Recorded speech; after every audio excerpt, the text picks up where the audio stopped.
consegue falar 3 produtos que não existiam no mercado há 5 anos atrás? Enquanto você pensa aí, eu vou passar aqui para vocês 3 produtos que vêm na minha cabeça. Leite de aveia nacional, chocolate plant-based e hambúrguer feito por inteligência artificial. Gente, esses produtos simplesmente não existiam no mercado lá em 2020. Mas hoje, se você for no mercado, você consegue encontrar, comprar e colocar esses 3 produtos tão inovadores ali do lado do seu caro café no carrinho de compras. No episódio de hoje do AD Food, a gente vai falar sobre como as startups e as marcas locais estão revolucionando o mercado de alimentos no Brasil e no mundo. Se você tem uma startup, se você trabalha numa startup, ou se nenhuma das alternativas anteriores, assim como eu, você é um apaixonado pelo mundo de alimentos, fica aqui com a gente que esse episódio é pra você. Eu sou a Tati Levada, sua host, e se você já ouviu o episódio de outros episódios aqui do nosso podcast, você sabe que minha mãe não gosta que eu fique falando nomes em inglês, palavras em inglês no meio da frase. Mas a produção falou, Tati, a gente já sabe uma curiosidade da sua mãe. E agora a gente precisa saber uma curiosidade sua. Então, gente, eu vou trazer aqui uma curiosidade pra vocês. Minha, pessoal. E assim, gente, é uma dica de ouro, prometo. Se um dia na sua vida você precisar ir correndo no mercado, não me chama. Porque eu sou praticamente incapaz de dar só uma passadinha. Gente, eu amo turistar no mercado. E falando em mercado, a pessoa que a gente trouxe hoje, a nossa convidada, ela sabe muito sobre mercado. Gente, a nossa convidada de hoje é a Leila Okumura, da Locali. Leila, seja muito bem-vinda. Eu que agradeço o convite, vai ser um prazer passar esse tempo com vocês. Obrigada. E conta um pouquinho da sua jornada pra gente. Bom, eu comecei no mundo corporativo, né? Eu trabalhava com pesquisa na Nielsen. Fiquei 15 anos trabalhando com lançamento de novos produtos para os supermercados. Fiz isso testando produtos para as grandes multinacionais, tanto aqui no Brasil quanto no exterior. Fiquei 7 anos na Europa. E nos últimos 7 anos, eu tenho trabalhado com marcas locais. Eu fundei a Locali junto com o Juan, que é meu sócio. E a Locali tem como missão trazer mais marcas locais para os supermercados brasileiros, já que a gente está vendo tanta inovação, tanta coisa legal. E a gente sabe a dificuldade que os pequenos têm de navegar nesse mercado tão competitivo. Então, a Locali ensina o jogo do varejo para os pequenos. E quem sabe daqui uns 10 anos a gente vai ver muito mais marcas locais, marcas de startups nos supermercados de todo o Brasil. Muito legal, Leila. E falando em startup, né? Consegue citar, assim, alguma startup que mudou a sua vida ou alguma startup ou marca local que está ali presente no seu dia a dia? Para quem trabalha na Locali, acho que a lista é meio grande, né? Mas você consegue trazer alguma marca pra gente? Então, eu estava pensando, porque a gente trabalha com muitas marcas. Já passaram pela Locali mais de 700 marcas e muitas com inovações que estão transformando o mercado. Então, é difícil pontuar, né, uma startup específica. Mas pensei em alguns segmentos. Um que eu gosto muito é do segmento de chocolate Bean to Bar. Porque eu acho que a gente não conhecia isso antes, né? É um chocolate feito com cacau mesmo, com cacau de verdade.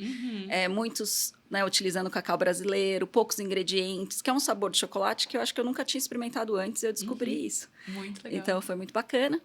E que me chama a atenção, assim, pela inovação, já estão no mercado há algum tempo, mas vou falar do pessoal do Tempê, da Moon, que lançou Tempê, que é uma coisa que no Brasil é super pouco conhecida, mas lá fora é bem consumida como uma proteína vegetal importante. E eu acho que eles estão inovando, então vou escolher o Moon da Tempê do Thomas. Que legal. Que eu acho que é bacana. Que legal. E vou traduzir só o movimento Bean to Bar, porque senão minha mãe briga comigo, tá? Tá bom. Gente, o movimento Bean to Bar, pra quem não conhece, são produtores de cacau ou produtores de chocolate. E eles, Bean to Bar, em inglês, é literalmente do grão até a barra. E aí eles fazem todo esse processo do grão de cacau até a construção. Uma vez eu fiz um workshop sobre um chocolate Bean to Bar e eu falei, nossa, o que é isso? É outro sabor, é outro produto, né? E eu vou citar aqui a minha empresa que mudou a minha vida e que é uma coisa que tá tão presente na minha rotina que a produção nem deixou eu pensar em outra, que é a Live Up, gente, que é de comida congelada. Então, são produtos saudáveis, eu acho bem gostoso. E durante os dias da semana em casa lá, eu só como Live Up. E, olha, eles poderiam estar patrocinando aqui, né, o cupom de desconto e tudo mais, ia ser bem legal. E pra gente começar mesmo, né, com as perguntas, a gente sabe que uma coisa que não falta no mercado brasileiro são oportunidades para inovar, né? E aí, a gente tem várias formas de inovar e às vezes só inova e o produto não vai para frente. Então, Leila, na sua opinião, o que precisa, né? Qual é o caminho mais certeiro para as empresas conseguirem garantir o crescimento dentro, né, dos produtos inovadores? Essa é uma pergunta simples, né? Mas é tão complexa. O mercado brasileiro, assim, a quantidade de produtos que são lançados todos os anos é uma coisa absurda, né? A Nielsen mesmo fez uma medição, eram mais de 18 mil SKUs lançadas todos os anos. Nossa, é muita lógico coisa. que nem todas são inovações, né? Às vezes são variações de sabores, tamanhos, enfim. Mas tem muita coisa sendo lançada porque, principalmente alimentos e bebidas, a dinâmica do mercado é assim. Você gosta de inovação, você precisa estar constantemente trazendo novas coisas. O que a gente vê agora é que os pequenos estão entrando nessa jogada, graças a Deus. Só que a dificuldade é tão grande quanto, né, o que as grandes empresas enfrentam. A gente estudou muito sobre isso na Lucali. E eu olho e analiso lançamentos o tempo todo. E uma das coisas que a gente acredita que é essencial, que toda marca que conseguiu ir do zero para alguns milhões conseguiu identificar, é o que a gente chama de produto diferenciado e relevante. Ou uma proposta de valor vencedora. O que significa isso? Que você conseguiu entender algo que seja diferente dos outros, diferente de tudo que já está no mercado, mas, ao mesmo tempo, que seja relevante para o consumidor. Né? Não adianta ser só diferente, mas o consumidor não está nem aí para aquilo. Né? Então, essa combinação do diferente e relevante é o que faz a marca conseguir se destacar e crescer. Agora, para conseguir chegar nisso, não é tão fácil assim, né? E é muito de estudo do consumidor. Porque, teoricamente, a gente já tem tudo no supermercado. Teoricamente. Então, é pensar o que esse consumidor está buscando hoje. Eu posso trazer um benefício adicional? Ou uma maneira de fazer diferente? Uma fórmula diferente? Eu posso melhorar o que já existe no mercado e trazer para um outro nível? Eu posso, às vezes, atender um micronicho que as grandes empresas não estão olhando, porque é pequeno, muito pequeno, mas que para uma marca local, uma marca pequena, faz muito sentido atacar aquele nicho. Então, eu acho que a fórmula aí para as pequenas começarem a trajetória de crescimento é encontrar esse lugar. O que eu faço de diferente? E, mais importante, o que eu faço de diferente é relevante para o mercado e para o consumidor? E ter muito claro qual consumidor, né, que você quer trabalhar. Então, essa é uma outra coisa que muitas empresas pensam, não, eu vou fazer um produto para todo mundo. Porque quanto maior, né, o mercado, maior o potencial e tal. Só que a gente vai para o outro caminho. É muito melhor começar por um nicho, começar com um grupo de consumidores, com um perfil muito específico, porque daí você consegue, né, conversar com esse consumidor, atender uma necessidade real desse consumidor e depois pensar em expansão. Então, para mim, essa coisa do tipo, meu produto atende todo mundo. Eu já falo, acho que não. É um arroz com feijão que você está lançando? Muito legal.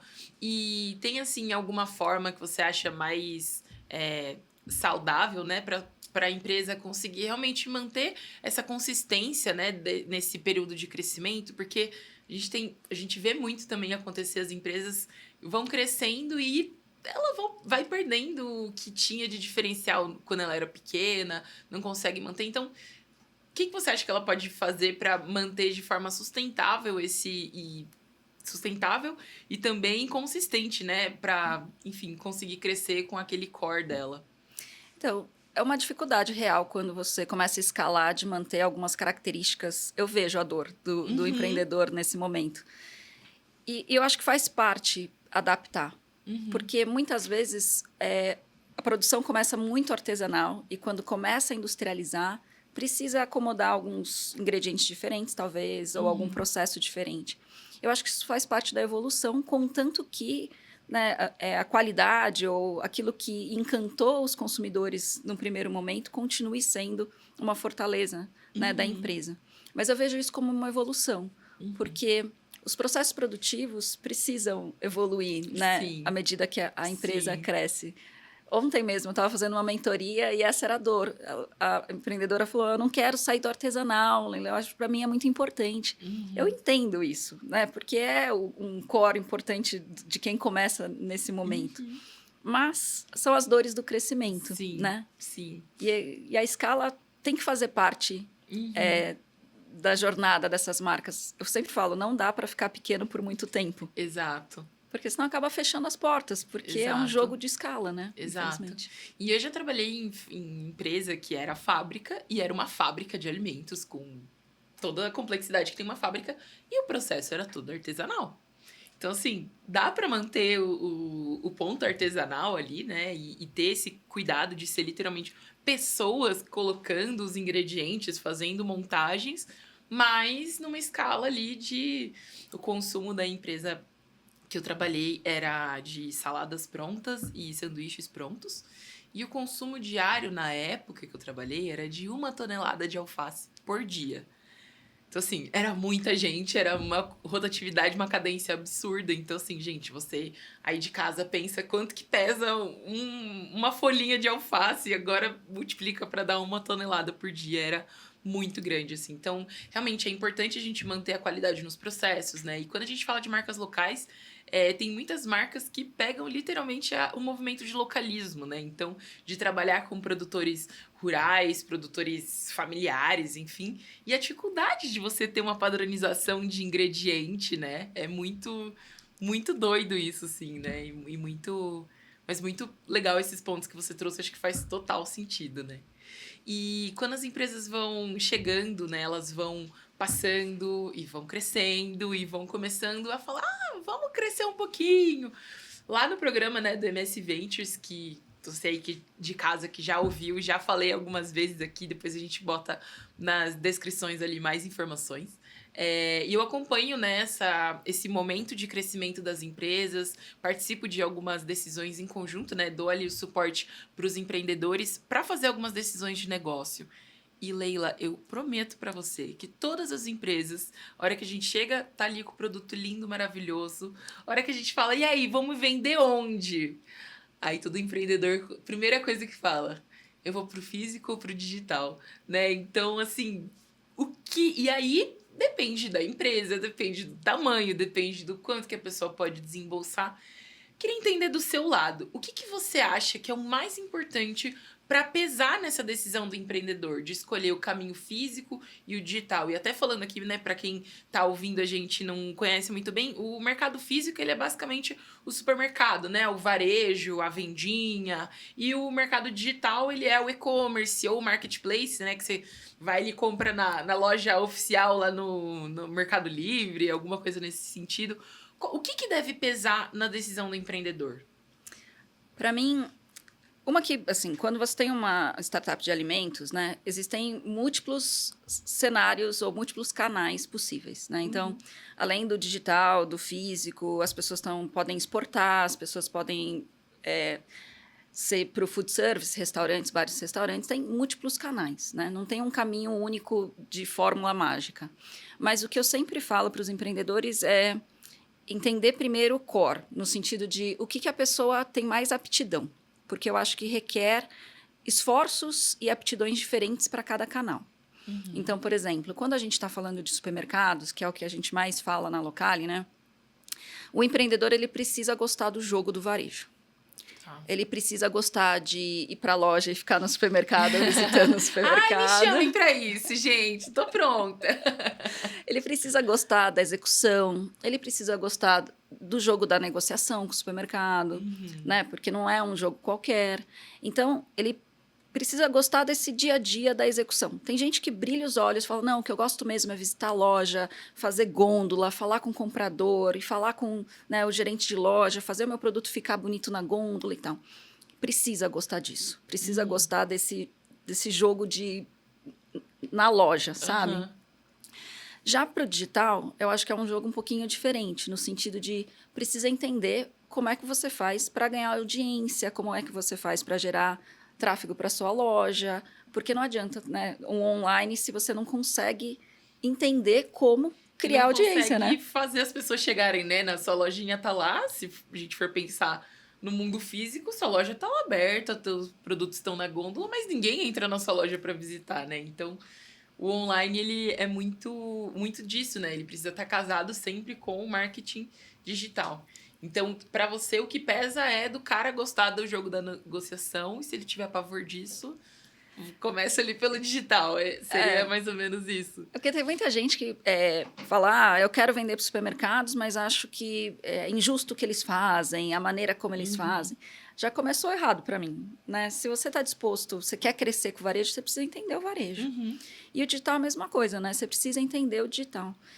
E uma coisa que muitos empreendedores acho que têm um conceito errado, às vezes eles falam assim, no digital eu vou ganhar mais dinheiro porque eu tenho uma margem melhor. E no supermercado eu deixo mais margem na mesa. Parcialmente verdade. Por quê? Você precisa olhar toda a construção de custos, né? Tá. E hoje eu vejo as pessoas, para conseguir alavancar no digital, precisam investir muito. Muito. Ficou muito caro nos últimos tempos, né? Então, às vezes, quando você olha, a gente fala do custo de servir cada canal, vai dar meio que elas por elas, dependendo de quanto você tem que investir em marketing digital para fazer o negócio acontecer, né? Sim. Então, não é uma questão, para mim, de margem necessariamente. É uma questão de escolhas de negócio mesmo, e né? que tipo de empresa você quer, que tipo de empresário você quer ser para sua empresa, né? Porque são aptidões diferentes. Mas tem muita gente que combina os canais também, né, Tati? Então, que acaba fazendo... Eu vejo pouca gente que faz um canal só, porque você precisa ter uma certa diversificação, o canal completa o outro. Então, por exemplo, o digital com o físico são muito complementares, porque às vezes as pessoas conhecem o produto no físico e aí começam a gostar da marca, compram no digital e vice-versa, né? Então, essa complementariedade de canais também é uma estratégia interessante. Bem legal, bem legal. E como que funciona, assim, para as empresas que você acompanha? Eles acertam esse mix de... Já vou trazer aqui no mix de canais, né? Porque geralmente acaba indo ali para os dois lados. Tem alguma empresa que você sabe dizer, assim, que você lembra de algum case que os caras acertaram de primeira, assim, foram pro canal, conseguiram fazer a execução certinha, assim, de primeira... Porque tem muito disso, das pessoas fazerem uma estratégia, testarem, gente, testar e aprender, né? A gente vai acertar, vai errar, e daí dá uma frustração. Então, assim, queria que você compartilhasse. Teve alguém que, logicamente, a gente sabe que tem muitas empresas, mas, assim, é possível acertar logo de primeira? Acho que é. O que Ainda não vi, né? É difícil, porque uma coisa que os empreendedores fazem é fazer todos os canais ao mesmo tempo. Então, eu pergunto, onde você está vendendo seu produto? Eu vendo online, eu vendo para empórios, eu vendo para supermercados, eu exporto e vendo para food service. Impossível. Aí já você criou uma complexidade para o seu negócio que eu não sei como eles conseguem lidar e eles não conseguem. Então, essa é a primeira coisa. Eu acho que tem que escolher alguns canais inicialmente para testar e ver se funciona. Sim, sim. Eu vejo alguns empreendedores que escolhem o canal bem cedo e eles se preparam para ele. Perfeito. E aí tem mais chances de sucesso. Então, por exemplo, eu gosto muito da Pinati, porque o Valdemiro, ele sempre fez supermercados. Varejo mesmo, é a coisa dele. Tanto que ele cresceu por meio de execução no ponto de venda. Ele é muito bom nessa execução. Até pouco tempo atrás, se você olhasse no Instagram, não tinha nem seguidor direito. Porque ele joga o jogo do ponto de venda. E é assim que ele constrói conhecimento de marca, vendas. Então, ele foi feito para isso. E tem uma outra marca que passou pela Locali, queria entrar no varejo, aprendeu com a gente como o varejo funcionava e falou, isso não é para mim. Eu achei bem maduro. Eles me ligaram e falaram, Leila, aprendi muito sobre o varejo. E falei, não quero. Isso não gosto disso. E resolveu ficar no digital, que é a Pitada Natural. Inclusive, pesquisem. Não conheço. A Pitada Natural, ela tem temperos naturais. Então, vários mix de temperos. Eles fazem várias receitas com os temperos deles. E eles têm mais de 1,5 milhão de seguidores. Nossa. Da última vez que eu chequei, eles tinham mais seguidores do que a Coca-Cola Brasil.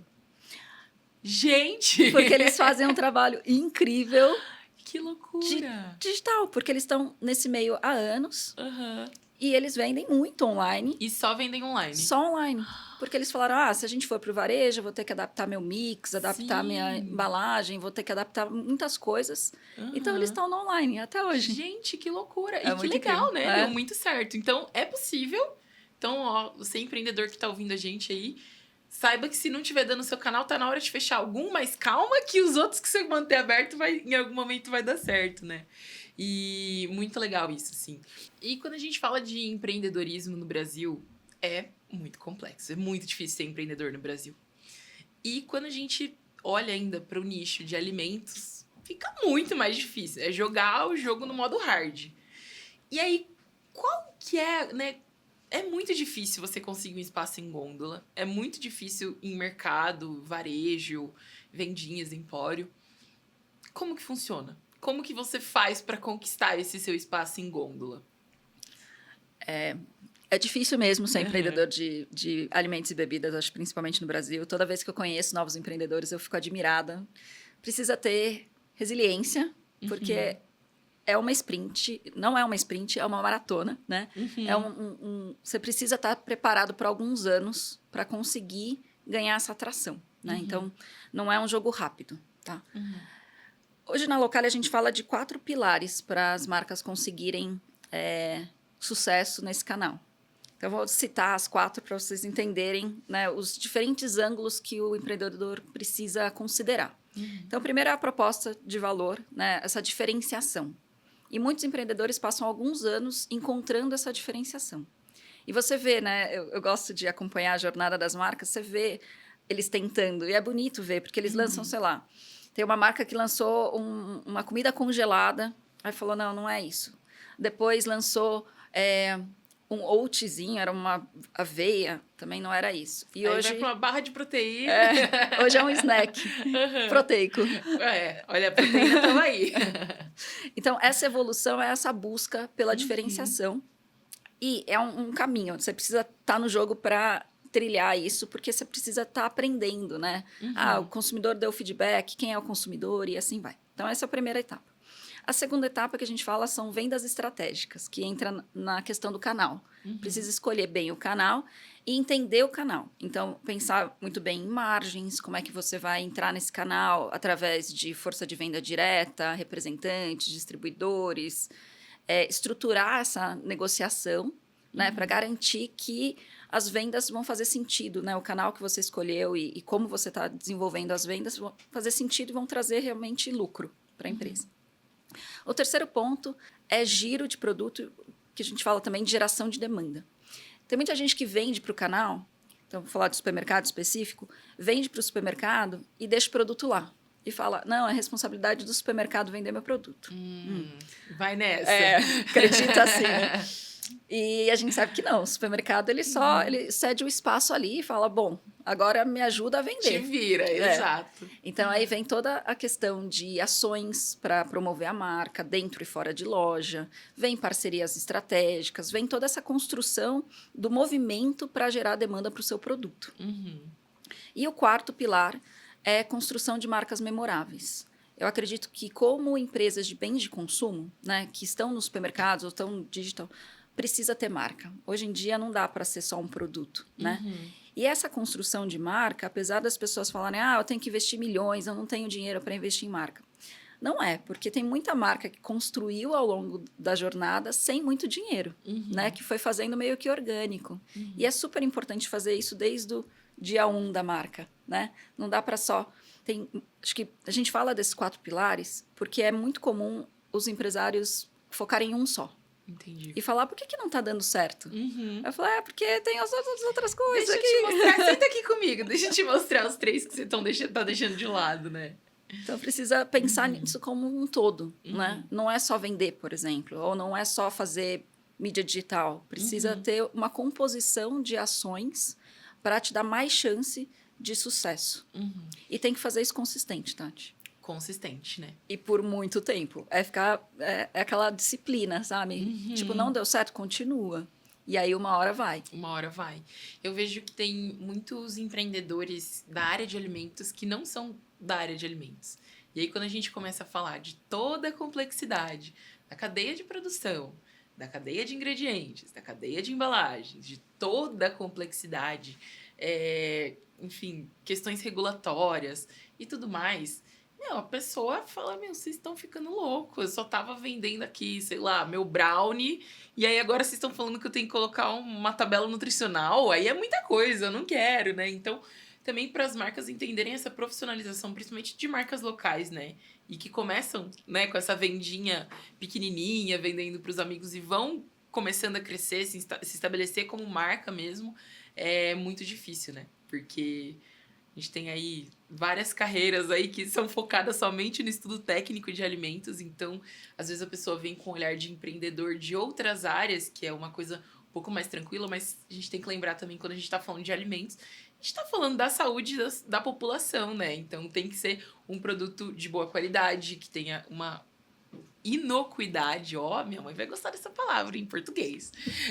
Uma inocuidade do alimento para realmente trazer, né, essa segurança e fazer com que o produto com certeza tenha muito sucesso, né?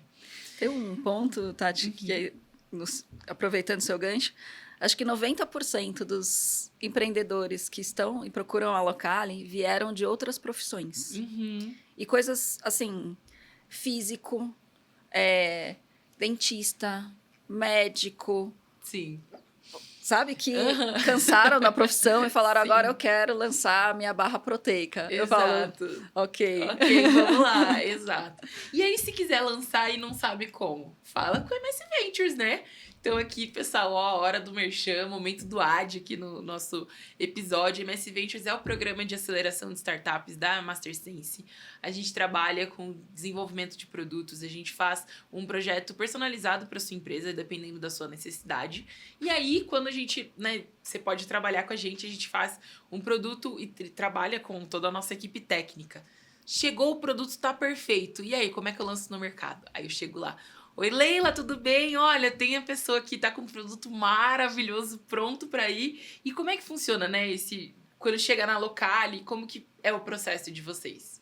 Então, hoje a gente se especializou em educação, né? Então, a gente se define como uma empresa de educação.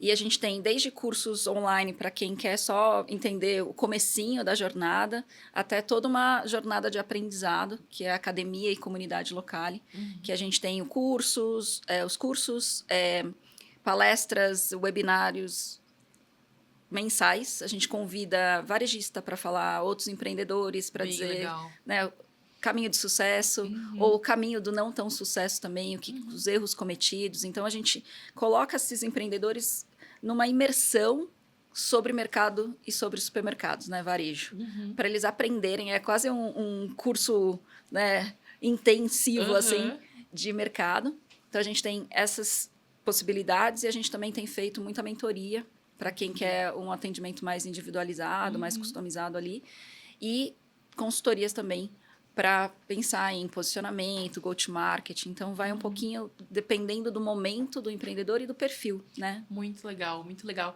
E em maio, estávamos juntos, né, num evento que teve de um parceiro que nós temos em comum, né, da Unbox. E aí, quando a gente estava lá apresentando, enfim, eu vi alguns clientes, né, não sei se eu falo clientes, se eu falo alunos da Locale, algumas pessoas do ecossistema da Locale e conversando comigo, apresentando tal a MasterSense. E aí chegou um assim, olha pro outro. Eu tive no encontro da Locale, né? Você falou sobre tal case. E eu achei muito mágico aquilo, porque eu vi que eles realmente se conectam e conseguem fazer trocas verdadeiras sobre o negócio em si, né? Porque, logicamente, cada um tem a sua marca, cada um tem a sua história, mas eu vi um momento, assim, de construção de vários empreendedores juntos, assim. Eu achei muito legal. Eu nunca tinha visto isso. Os outros momentos que eu tinha visto, assim, sempre a visão de um empreendedor é tipo, não, o sucesso dele depende do meu fracasso e vice-versa. E na Locale eu vi que não, assim. Eu vi que não. Vamos conversar, vamos tomar um café, vamos falar da sua dor, vamos fazer um co-branding, né? Então, assim, eu achei muito legal essa questão da comunidade Locale que vocês têm mesmo, acho que faz total sentido. Então, se você se interessou pela Locale, se inscreva aqui nos links aqui da bio, não, né? Da descrição. Eles estão... A gente vai falar um pouquinho mais de como você consegue se conectar com a Locale. E, Leila, se você já falou, né, da Locale, falou da Nielsen, falou de... Se hoje você fosse olhar para trás, assim, dentro tanto da sua carreira CLT quanto da sua carreira empreendedora, o que você faria diferente? Eu acho que tem uma coisa que, quando a gente montou a Locali, eu estava muito focada na dor do cliente. A gente sempre fala isso, né? Foque na dor do cliente, entenda o que o cliente precisa e tal.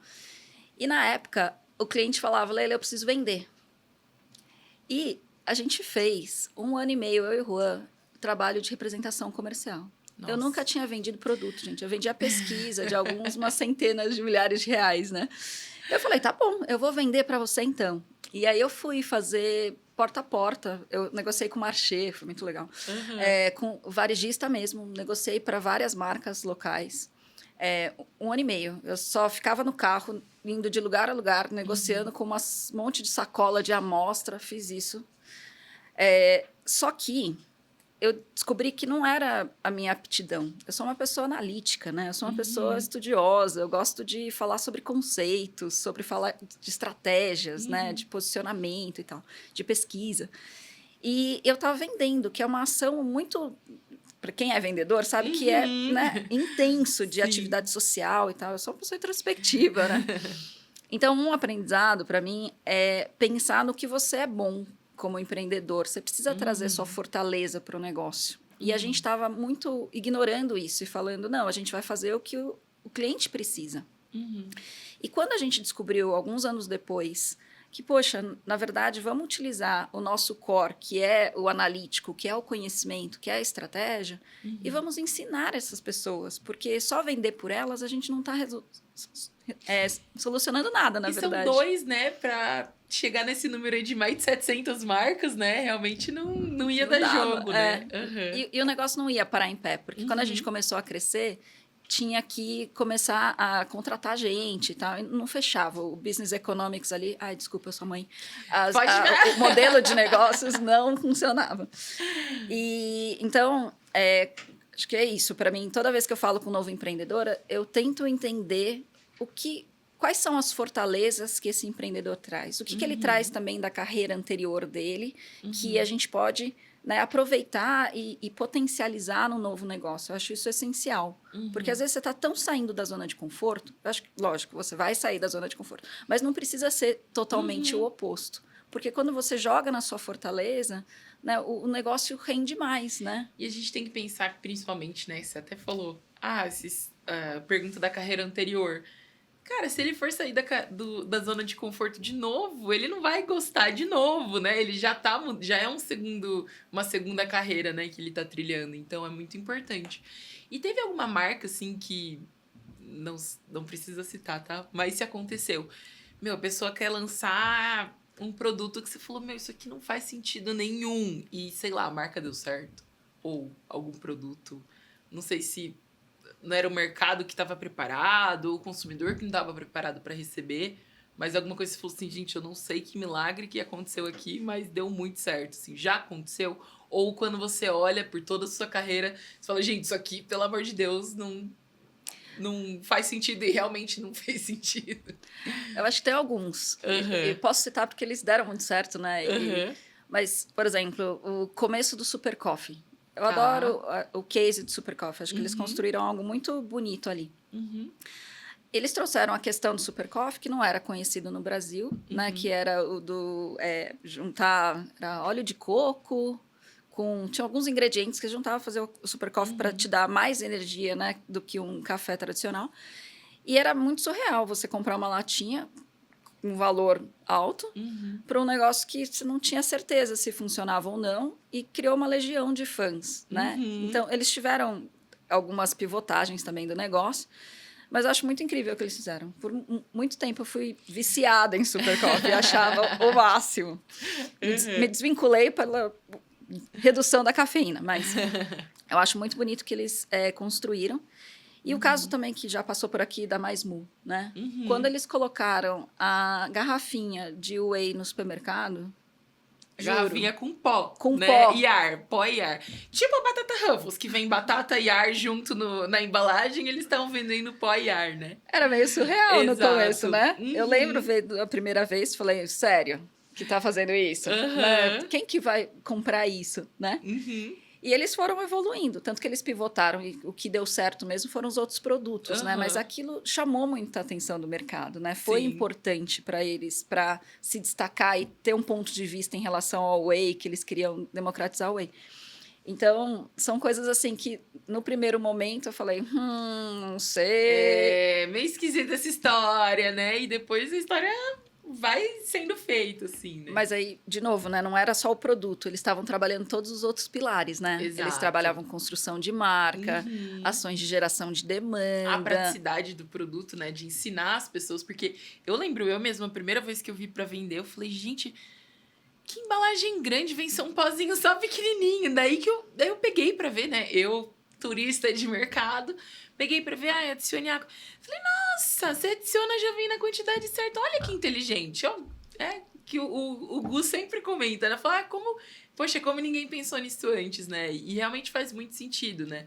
E tem uns lançamentos, assim, eu te perguntei, porque às vezes chegam pra mim, né? Algumas startups que eu falo, nossa, é muita coisa. É muita coisa. E como você ainda chega na empresa, já empresa estabelecida, com produtos, e pra gente acaba chegando em alguns momentos, algumas chegam, né, já estabelecidas, e algumas chegam com umas ideias que eu falo, gente do céu, não dá, uma coisa muito abstrata, assim. Então, é muito doido. Mas eu acho que, no final das contas, isso que é a beleza de empreender, de ter startups, de ter marcas locais, porque são elas que vão mudar o mercado, né? Se a gente for ver, por exemplo, plant-based, foram as startups que começaram a fazer produtos plant-based e hoje as grandes empresas conseguem, né, fazer também e fazem muito bem. E aí, quando a gente vai ver, realmente são eles que estão revolucionando, né, o mercado. Começa pelas pequenas, começa a criar aquela demanda, aquela vontade de querer e, enfim, cria-se uma tendência. E aí as empresas grandes vão, logicamente, com uma velocidade muito diferente das empresas pequenas. E teve um podcast que eu tava... Desculpa. Uma palestra do CEO do iFood, que depois a produção vai procurar o nome pra mim, porque eu esqueci. E aí ele fala que a parte de inovação das empresas, inclusive do próprio iFood, elas têm que ser como um jet ski. Por quê? Ele vai com poucas pessoas ali, ele vai manobrando ali, precisa fazer uma curva, precisa mudar a rota, e o core da empresa, ele funciona como um navio. Então, muito mais pessoas focadas nisso. E aí, quando a gente faz essa analogia, né, a praia são como os jet skis são como as motos, os banhistas, aquela propaganda antiga, mas quando a gente faz uma analogia pro mercado de alimentos, eu acho que as startups elas estão justamente nesse momento de jet ski, porque elas que conseguem mudar a rota, elas que conseguem lançar um produto. Vou lançar, né, exemplo aqui da Mais Move, vou lançar um pozinho que vem numa garrafa grande. Tá, e aí, o que faz com isso?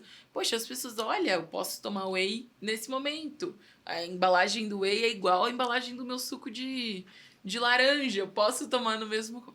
Diego Barreto, obrigada, produção. O CEO do iFood, então, Diego Barreto, que trouxe esse conceito, né, da parte de inovação ser como um jet ski. E eu acho que faz muito sentido, assim, né? Porque as empresas pequenas, elas vão sendo jet skizinhos, vão trazendo as inovações, e depois as grandes chegam lá de navio e muitos containers cheios de produto, né? Acho que é uma coisa importante, assim, quando a gente vê inovação. Nesses últimos 7 anos de Locali, que eu, né, converso com novos empreendedores o tempo todo, eu não descarto nenhuma possibilidade. No sentido de, por mais que eu veja um produto que ele não, talvez na minha visão atual não tenha potencial, eu incentivo todo mundo da mesma forma.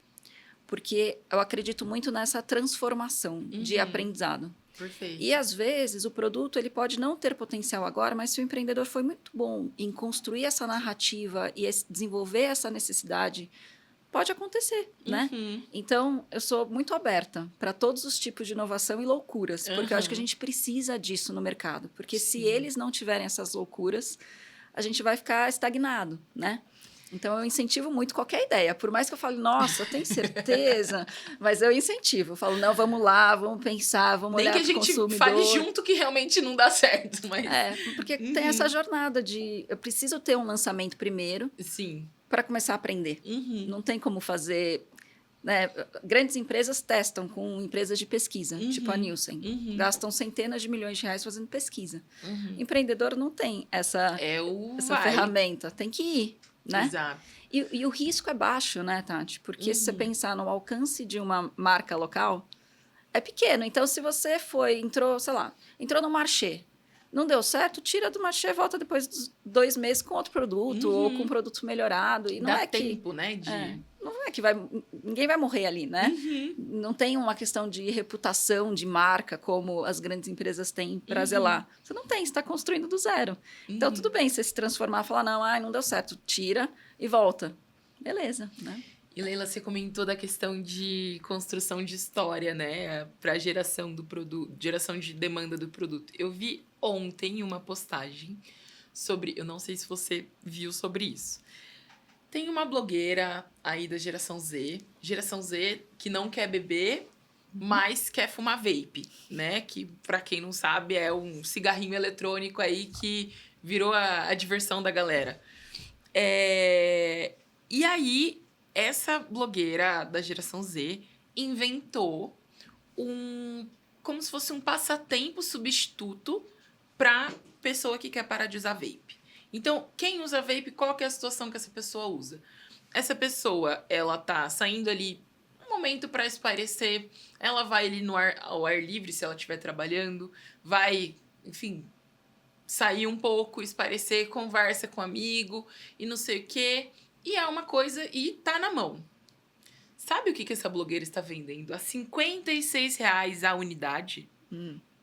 Um substituto que vai te trazer o mesmo prazer e a mesma ocasião de consumo que o vape. Um pirulito. R$56 a unidade. É um pirulito. Não tem nada demais. Ele não pinta a língua, ele não vai, sei lá, não te traz a quantidade ali de... Ai, fugiu da cabeça. Enfim, ele não traz nicotina, não tem nada. É um pirulito. E aí ela tá vendendo com a história, o storytelling, de que ao invés de você usar um vape, tipo Bela Gil, você pode trocar isso por isso. Ao invés de você usar um vape, você pode chupar um pirulito. A ocasião de consumo é a mesma, ele vai te dar o mesmo conforto psicológico, entre aspas, né? Você pode ficar viciado nisso. A hora que eu olhei, eu falei, não é possível. Falei, não é possível. Falei, e tá vendendo? Tá vendo? Eu não sei. Mas assim... Vou pesquisar. Depois eu vou pesquisar. Eu te mando o nome também. Porque eu falei, gente, não é possível. Eu não acredito. R$56 um pirulito. Mas não é o pirulito que ela tá vendendo. Ela tá vendendo toda a história, todo o contexto, assim. Então, é muito doido. E assim... pra pessoa conseguir vender 50... Que ela venda Leila. Ela conseguiu vender muito bem a narrativa dela. Né? R$56 um pirulito, gente, pra mim, uma loucura, assim. Então, eu acho que é muito sobre isso, sobre o que você tem e se você enxerga que aquilo faz sentido pra você, faz sentido pro seu público, acho que a gente precisa realmente investir e conseguir trabalhar naquele assunto, naquele produto, trazer geração de demanda. E eu queria que você comentasse, em todo esse tempo, como que você vê os canais digitais, enfim, o papel digital nessa geração de demanda. Tantos influenciadores, tantos, né, anúncios pagos. Como que você vê assim essa evolução? É engraçado até se perguntar sobre isso, porque eu não sou da geração Z, né? Estou bem longe dela. Mas sou de outra geração e o digital, para mim, é uma coisa muito fora, assim, né? Não estava acostumada com isso. E de um ano para cá, a gente descobriu o digital. Tanto que hoje eu apareço nas mídias sociais da Locale, né? Minha, você sempre tá. Eu gravo Reels e tal. Não tenho o menor jeito para isso, mas gravo e tal. Por quê? Eu acho que existe esse canal importante, principalmente para quem é pequeno. Porque se você precisa contar a sua história e não tem onde fazer isso, as mídias digitais hoje proporcionam isso. Então, não dá para ficar de fora. Hoje, tem muito empresário que fala, não quero aparecer, não quero fazer, isso aqui não é para mim. está perdendo uma oportunidade gigante. Porque se você souber contar a sua história de forma consistente, criar essa narrativa, contar os benefícios do seu produto, por que você começou a fazer o produto, você conquista essa comunidade de consumidores fãs, que é super importante para qualquer começo de marca, né? Então, eu vejo o digital como uma ferramenta muito poderosa para quem é pequeno, porque você não precisa de grandes investimentos, né? Você pode fazer de qualquer forma, da maneira mais genuína. Fazer em casa, ali na câmera frontal, né? Exato, não precisa de nenhuma produção. O que você precisa é ter uma boa história, ter consistência, ter disponibilidade de contar isso para as pessoas, de uma maneira que seja, lógico, interessante para as pessoas. Mas eu hoje incentivo muito os empreendedores a colocarem a cara, inclusive, porque para a gente da Locali, Tati, mudou o nosso negócio. A gente está há 7 anos fazendo isso. A gente não está trazendo nada novo para o mercado. A gente estuda o mercado há 7 anos. Só que a gente não falava isso. Porque eu e o Juan somos tímidos, introspectivos, analíticos, então a gente não tinha esse traquejo. Mas a gente aprendeu a fazer. Sim. E aí mudou de patamar. Hoje as pessoas falam, nossa, a Locali, já conheço a Locali, né? Conheço a Leila e tal. E a gente demorava muito tempo para conseguir explicar o que a Locali fazia. Muito tempo. E as pessoas ainda não entendiam, porque a gente não tinha meios de comunicação. E hoje, com as mídias digitais, as pessoas já entendem, estão aprendendo com a gente no online. Então, quando chega para a Locali, já estão até mais preparados, porque já assistiram os vídeos. Então, tem muito poder. E eles têm que explorar isso, eles têm que fazer isso. E tem que colocar a cara também, eu acho. Com certeza. Pra dar a cara, né, do dono, né? Porque esse é o diferencial das marcas locais, marcas né? pequenas, A história que está por trás do Exato. produto. Se você não pudesse apresentar e falar por que você criou esse produto, e muitos produtos surgem de uma necessidade do empreendedor, né? O empreendedor falou, não, eu queria algo mais saudável nessa categoria, não achei nada, criei meu próprio produto. Então, conta essa história, né? Exato. Acho isso muito poderoso. Com certeza. Eu, no meu TCC da pós, eu fiz justamente sobre a divulgação de produtos inovadores no Instagram. E tem muitas referências e pesquisas realmente científicas falando o quanto que os canais digitais, eles funcionam como uma grande propaganda para as empresas menores. Então, da mesma forma que, diferente de uma gôndola, que a pessoa vai ter lá um material de ponto de venda, vai ter um wobbler, vai ter uma testeira, tudo aquilo que deixa, né, o mercado todo colorido. As empresas pequenas não vão ter aquilo. E aí, como é que elas contam essa história? Então, as plataformas digitais, elas conseguem trazer as empresas, o mesmo lugar, pelo literalmente o mesmo preço, porque o preço ali da audiência é o mesmo. E elas dão a oportunidade das empresas pequenas se igualarem ao mesmo stand, à mesma televisão, digamos assim, né? Não é o preço de uma televisão, não é o preço de 1 minuto de intervalo de novela, que só as grandes empresas conseguem. Mas elas vão estar ali na palma do consumidor, elas vão estar lembrando, explicando a marca delas, explicando o que elas fazem, explicando até o novo produto que elas estão lançando. Né? E o quanto que essas pessoas estão, de fato, prontas e preparadas para conhecer novos produtos de forma digital. A gente teve o episódio aqui, me perdi já na contagem, mas foi com o Geek Publicitário, com o Matheus Ferreira, e a gente falou justamente disso, sobre como que essa geração de necessidades, geração de demanda dentro das plataformas digitais. Então, acho que super faz sentido que você traz assim, com a sua experiência, comprova isso, né? Que a gente precisa trabalhar também no digital, junto com as empresas, junto com todos os outros 4 pilares, com os outros canais, mesmo que você vá, né, trabalhar dentro do varejo, dependendo, por exemplo, se o seu produto for de um alto valor de desembolso, você vai precisar trabalhar no digital antes, né? A pessoa não vai querer simplesmente, deixa eu ver qual é desse produto aqui, gastar, sei lá, R$150 para ver qual é. Ela vai olhar no digital primeiro, vai ter um primeiro contato com a marca, conhecer, entender se faz sentido para ela, e daí ela gasta os R$150 ali sem dó, né? Mas uma coisa importante do digital que eu vejo de transformação hoje é que muita gente vê o digital como uma propaganda para colocar a foto de produto, né? E aí você vê aquele Instagram só de produto, isso não engaja, né? Então, um dos pontos que eu falo muito com o pessoal da Locali precisa ter conteúdo que seja relevante hoje. Sim. Porque você não consegue engajamento. E para isso você precisa conhecer quem é o seu consumidor. E a gente volta para o começo da conversa, né? Se você conhecer exatamente o perfil do seu consumidor, que informação ele vai gostar de ouvir? Ou que informação ele vai gostar de aprender? Ou que informação ele vai gostar de saber da minha marca, né? Então, acho que antes as mídias digitais até aceitavam mais a coisa só produto. Hoje eu acho que não. Que precisa ter um olhar muito do consumidor. O que ele quer ouvir? Eu vejo muitas marcas ainda falando deles o tempo todo, né? Eu falo, não, tem que ser pelo consumidor. Você tem que dar alguma coisa. Você tem que entregar algum valor. Tem que estar na mesma frequência, né? Pra realmente conectar. Às vezes ele não... você vai falar que o seu produto foi feito, sei lá, em tanto tempo, usou tal tecnologia. Ele só quer saber que às vezes o produto é diferente por causa disso, né? O foco tem que ser muito alinhado, né? Exato. E eu acho que tem que ser sempre uma entrega de valor, assim. Esse post vai entregar valor para quem? Né? Entrega valor para o consumidor? Faz sentido para ele saber dessa informação?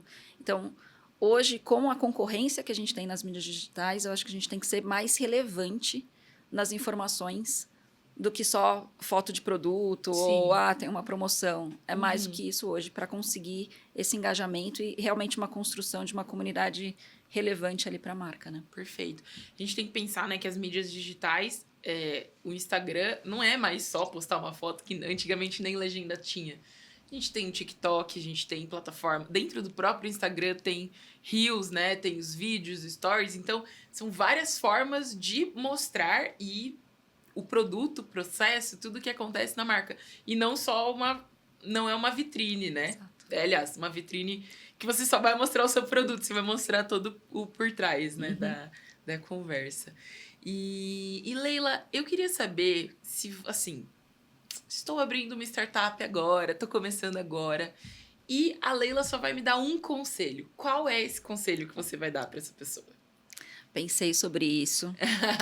E para mim é obsessão pelo consumidor. Você precisa estar obcecado pelo consumidor. Diferente do obcecado pelo produto, né? Muitas vezes eles começam obcecados pelo produto, né? Meu produto é o melhor que tem, o meu melhor, né? É o mais gostoso do universo e tal. Eu acho que o foco tem que ser no começo de qualquer empreendedor que quer crescer lançando marcas, né, de bens de consumo, é entender de verdade, escutar de verdade o consumidor. É ele que vai ditar o sucesso da sua marca. Então, se você conseguir entender as dores, a motivação, a necessidade, por que ele compra o seu produto e não o outro, como que ele usa o seu produto, em que momento, ele usa todo dia ou não, por que ele chamou atenção, né, em relação àquele produto, enfim. Se você entender isso no começo do jogo, vai ficar muito mais fácil para construir estratégia de vendas, estratégia de comunicação, estratégia da comunicação digital, enfim, vai abrir todo um leque, vai ficar muito mais fácil. Muito legal. O que eu acho que os consumidores, os empresários acabam focado tão para dentro, né? Porque realmente, quando você fala, né, preciso pensar na formulação, no regulatório, no rótulo, tudo isso, é para dentro o começo, né? Exato. Mas uma hora que o produto começou a ir para o mercado, tem que ser visão para fora. O tempo todo. E escutando também. E escutando não só os positivos, né? O pessoal adora também escutar. Exato. Ela provou e amou. O provou e amor, eu adoro essa frase, porque provou e amou, mas vai comprar? Provou e amou, mas vai comprar todo Falta dia? Falta o terceiro verbo, né? Ele comprou, é o terceiro, provou, amou e comprou, né? Que palavra, né? Provou e gostou. Ah, tá. Então, essa obsessão, se vocês, né, empresários e empreendedores, tiverem essa disciplina de ouvir o consumidor de forma aberta, né, e receptiva dos feedbacks positivos e negativos, faz uma diferença enorme na jornada. Eu vejo a aceleração da curva de aprendizado de quem tem essa humildade, sabe? De olhar para o mercado. Porque daí você vê a embalagem evoluindo, o produto evoluindo, o posicionamento evoluindo muito mais rápido. Sim. Então, esse seria... Uma atração muito maior, né? Essa seria a minha dica para quem está começando. Ai, muito legal. Tem muitos produtos, muitas questões que eu vejo que a pessoa provou e gostou, não amou, mas é porque, esse produto ficou muito melhor, porque essa aqui é a 18ª versão. Gente, o consumidor não provou as 17 antes. Ele não sabe que a primeira versão você mesmo não conseguiu comer porque estava intragável, né? Então, acho que a pessoa, principalmente para olhar no futuro, para olhar um sucesso de projeto e um sucesso de produto, precisa lembrar disso na cabeça, né? É essa obsessão do consumidor. E lembrar que o consumidor não provou os mesmos testes que você, né? Então, Leila, eu queria agradecer muito a sua presença aqui. A gente vai chegando ao fim de mais um episódio. Se você gostou muito desse conteúdo, espero que tenha gostado. Não esquece de deixar seu like aqui na sua plataforma de streaming. A Leila, né, vai conversar com vocês se vocês quiserem entrar em contato com a Locali. Todas as informações, a descrição, links vão estar aqui na descrição desse vídeo, desse podcast. E se você quiser também conhecer mais sobre a MasterSense, não deixa de seguir a gente nas redes sociais. Nossa descrição também está com todos os nossos links. Leila, muito obrigada pela sua presença. Eu que agradeço, achei o papo ótimo. Já seguia, já assistia os podcasts de vocês, então é um prazerzaço estar aqui. Obrigada pelo convite mais uma vez. A gente que agradece. E se você ouviu a gente até aqui, não esquece de deixar seu like, segue a gente nas redes sociais. E agora eu te desafio a ir lá provar um novo produto, afinal, o seu novo queridinho das marcas locais pode estar apenas uma mordida de distância.